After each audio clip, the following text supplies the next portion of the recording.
Hi and welcome back. Now in this chapter, I want to go ahead and give you the broad classifications of the systems that we're going to discuss over here. So first is your transactional system. So over here, your system will mostly handle millions of transactions on a daily basis. Now, normally you might go ahead and store structured data as part of your online transactional processing system. Again, you can also go ahead and store semi-structured data as well. Over here, I'm giving an example on wherein you'll go ahead and store structured data in the form of tables when it comes to your online transactional processing system.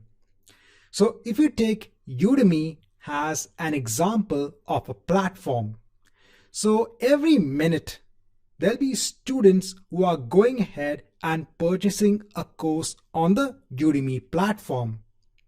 That means the underlying data store, the underlying data system needs to be capable of handling all of those transactions which involves students purchasing a course from the Udemy platform. So that data system which has all of the course information, that data system which is responsible for handling all of the purchases needs to be part of that online transactional processing system. Over here, that data system will be handling transactions on a daily basis.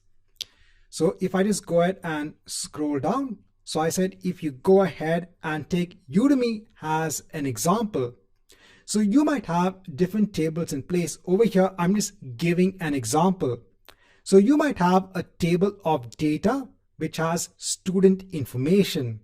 So when a new student or a new user registers on the Udemy platform, their data will be stored in a table which stores student information. So this is part of your online transactional processing system. Then you could have another table wherein it has all of the course information. So if a student wants to go ahead and search for a course, that search process could go ahead and search for the course from a table that's part of that online transactional processing system. And then let's say a student wants to go ahead and purchase a course, then again that purchase information could be stored in another table. What is very important, I said, is a concept of an online transactional processing system. This is also sometimes referred to in a short form as OLTP. Now the next system that you have is OLAP, that is an online analytical processing system.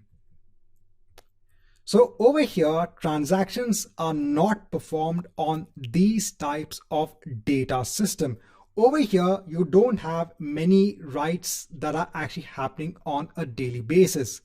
Instead, you have many reads of your data. So over here, actually, analytics is actually performed on the underlying data. So this actually helps business users to get a better understanding on the data. So again, taking the example of the Udemy platform. So let's say the business in Udemy wants to kind of understand various aspects when it comes to, let's say, the students or the courses. So let's say they want to understand how many students are actually registering per day, or which countries have the most number of student registrations. So they could go ahead and get this information probably from the student table.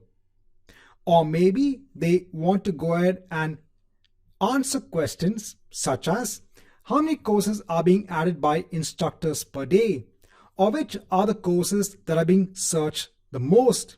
They might get this information from, let's say, the course table. Or let's say that when it comes to the courses, they want to understand how many courses are being purchased per minute, or what are the most popular courses that are being purchased. So over here, they want to go ahead and analyze data, and they want to go ahead and answer all of these questions based on the data itself.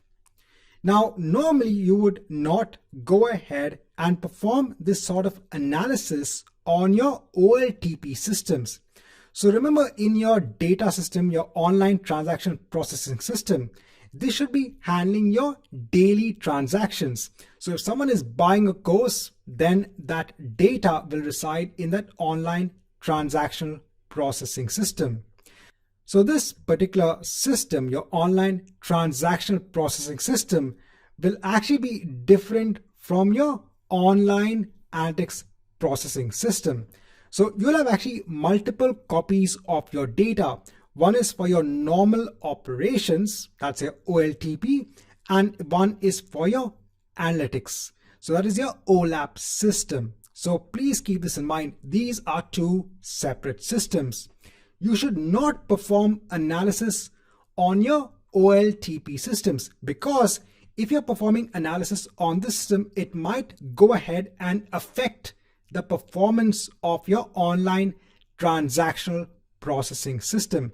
And remember, this is your bread and butter for your application. So you should not go ahead and put too much of an overhead on this particular system for reading of data for that analytics information. You can actually go ahead and offload all of that on your OLAP system, that is on your online analytical processing system.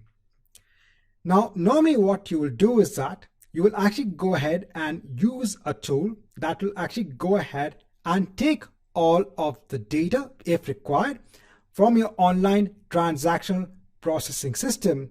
You can go ahead and perform operations such as data cleansing or even transformation of your data. And then you'll go ahead and transfer all of the data onto a separate online analytical processing system. And you can go ahead and use visualization tools to go ahead and analyze the data that you have in your analytical processing system. Right, so in this chapter, just want to first go through an overview of both of these systems. So we are actually going to go through the OLTP system, which is Azure SQL database. And when it comes to your online analytical processing system, we're actually going to go through Azure Synapse Analytics. Right, so this marks the end of this chapter.